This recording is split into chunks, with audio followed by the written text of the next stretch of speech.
Your heart is the engine of life, tirelessly pumping blood through your body every second. A healthy heart contracts rhythmically, sending oxygen-rich blood to every organ, fueling life with each beat. But sometimes, danger strikes.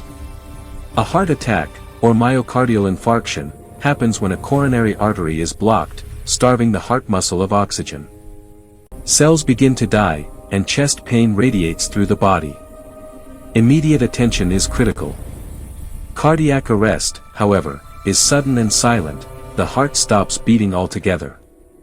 Electrical signals fail, the body collapses, and without rapid intervention, the consequences are fatal.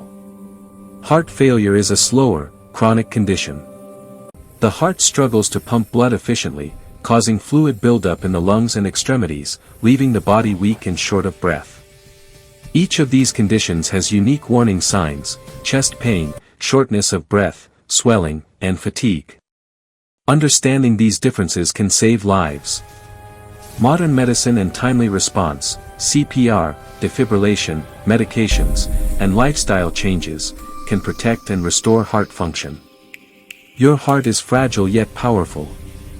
Learn its signals, recognize the risks, and take action to keep it beating strong. For more life-saving health insights and animations, subscribe to Health Hub.